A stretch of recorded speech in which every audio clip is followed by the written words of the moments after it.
ये उन दिनों की बात है जब मैंने वकालत ज्वाइन किया था। तो कुछ दिनों के बाद मैं सिर्फ कोर्ट प्रोसीडिंग्स देखता था, लेकिन कुछ प्रैक्टिकल जानकारी मुझे नहीं थी। एक दिन मैंने देखा कि दो लड़के का टेम्पो सीज कर लिया एनफोर्समेंट अफसर पूर्णिया ने, और वो सहरसा में सीज किया गया। तो सहरसा चीफ जुडिशियल मजिस्ट्रेट के यहाँ वो लोग रिलीज करने के लिए आए। तो वहाँ के जो सीनियर एडवोकेट थे उनसे कोर्ट ने पूछा कि भाई मेरे पास तो न एफआईआर है, न प्रोसिक्यूशन रिपोर्ट है, न किसी तरह का कंप्लेंट है, और सीज किया है इसको पूर्णिया के इन्फोर्समेंट अफसर ने, तो मैं कैसे इसको रिलीज करूँगा? कुछ तो मेरे पास है नहीं डॉक्यूमेंट कि मैं समझूँ कि हाँ सीज किया है। तो वो वकील साहब जो सीनियर एडवोकेट थे उन्होंने कहा कि हुजूर टेम्पू तो यहीं के थाना में रखा हुआ है, तो टेम्पू जब यहीं पर है और सीज थाना में सीज्ड है तो जुरिस्डिक्शन तो कोर्ट को बनता है उसको रिलीज़ करने का। कहा कि नहीं, मेरे पास कोई डॉक्यूमेंट, कोई प्रूफ नहीं है कि वो यहाँ पर सीज है। तो बेचारे सीनियर वकील की कि ठीक है, मैं आपको दिखाऊंगा कि आप रिलीज़ कर सकते हैं, और वो चले गए।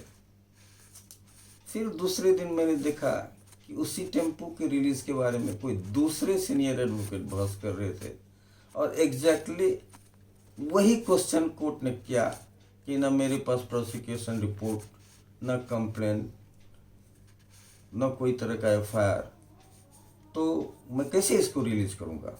ये तो पूर्णिया के इन्फोर्समेंट अफसर ने सीज किया है।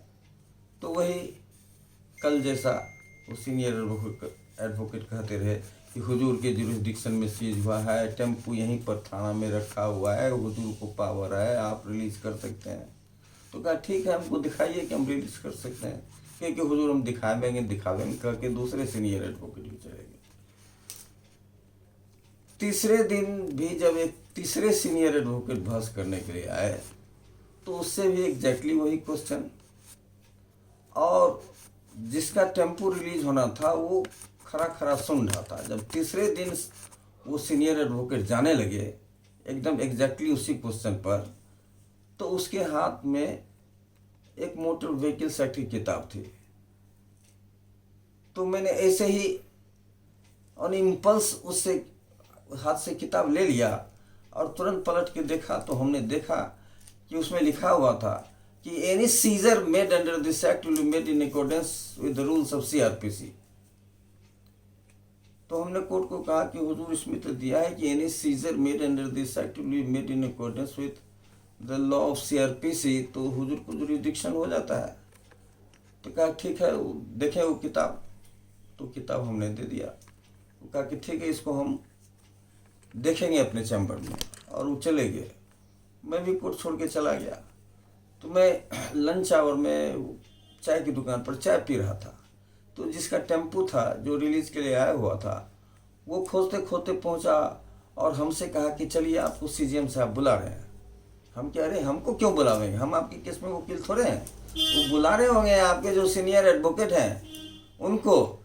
तो कहा कि नहीं, वो आपको बुला रहे हैं। हम क्या, आप कैसे समझे? वो ना हमारा नाम जानते हैं, ना हमको किसी तरह से कभी कोई परिचय है, तो हमको क्या कह करके क्या कहे कि किनको बुला के ले आओ? कि नहीं, वो जो यंग एडवोकेट जो बहस कर रहा था, जो बड़ा बड़ा बाल रखे हुए था, उनको बुला के ले आओ। तो हम कहे कि नहीं, हम नहीं जाएंगे। तो एक 20 रुपये का नोट हमारे जेब में डाला और कहा कि चलिए हुजूर चलिए। तो मैं रास्ते में सोच रहा था कि अगर मैं टेम्पू रिलीज करा दूंगा तो ये तो 20 ही रुपया में इसका काम हो जाए, फिर तो हमको पैसा नहीं देगा। तो मैं सोच रहा था कि कैसे इसको मैं टाल दूं। तो जैसे ही मैं चैम्बर में गया सीजीएम के, तो उन्होंने पूछा कि भाई ठीक है, आप जैसा कहते हैं हम इसको रिलीज़ तो करेंगे, लेकिन इसको तो हम लिखेंगे ऑर्डर, रिलीज ऑर्डर इन्फोर्समेंट अफसर पूर्णिया को हम भेजेंगे। हम के हुजूर तब तो गरीब आदमी मर जाएगा। अब पूर्णिया सहरसा करते करते कभी रिलीज नहीं होगा।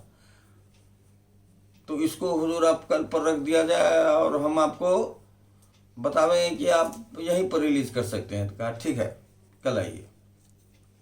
दूसरे दिन जैसे ही 10:30 बजे कोर्ट पहुंचा, वो दोनों लड़का टेम्पू चलाने वाला कहा कि चलिए हुजूर चलिए, पुकार हो रहा है, आपको बुला रहे हैं सीजीएम साहब। तो हम कहे कि हम नहीं जाएंगे। तो कहा कि नहीं चलिए। तो हम कहे आपके केस में हम वकील नहीं है। तो हम कहे कि हमको फीस मिलेगा तब ले जाएंगे। तो ठीक है, वो तो फीस आप जो कहिएगा हम देंगे। हम कहे कि नहीं, 2 टेम्पू है, 2 टेम्पू का 150 रुपया लगेगा, 300 रुपया लगेगा। तो एक कहा कि देखिए हम लोग अनएम्प्लॉयड ग्रेजुएट हैं, बहुत लोन पर टेम्पू लिए हैं, अभी 1 महीना हुआ भी नहीं है, टेम्पू सीज हो गया है, बहुत पैसा खर्चा हो गया है, कर्ज EMI भी इसका नहीं दे पाया है, इसलिए कृपा करके कुछ पैसा लेके काम कर दीजिए। तो वो हाथों जोड़ करके कहने लगा। तो ठीक है, उसने 150 रुपया दिया, कहा दोनों टेम्पू को रिलीज़ करा दिया। हम कहे ठीक है। तो हम गए कोर्ट में। तो हम कहे कि हुजूर, तो हुजूर को पावर इसमें आप रिलीज़ कर सकते हैं। तो कहा कहाँ पावर है? तो एक 456 सेक्शन CRPC का हमने दिखाया।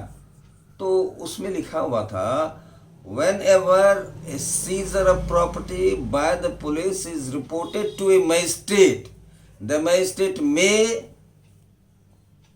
during the inquiry or trial, deliver the property to the person claiming it.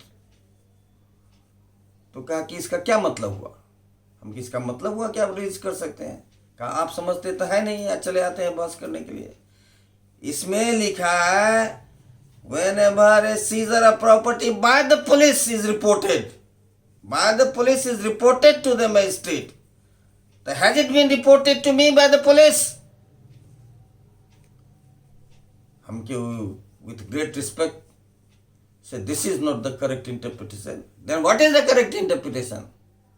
हमने कहा इसमें लिखा है whenever a seizure of property by the police, मतलब प्रॉपर्टी पुलिस के द्वारा ही सीज होना चाहिए। A seizure of property by the police means the property seized by the police, and it should and then it should be reported to me. Because who has reported it to me?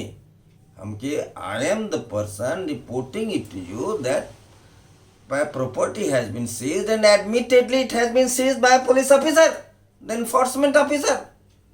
Whenever a seizure of property by the police means property seized by the police, and then it should be reported by anybody. The court must know that it has been seized by a police officer. Then the court may release it. तब लगा कि उसके दिमाग में जो बादल छाया हुआ था कोर्ट के दिमाग में, वो एकदम क्लियर हो गया।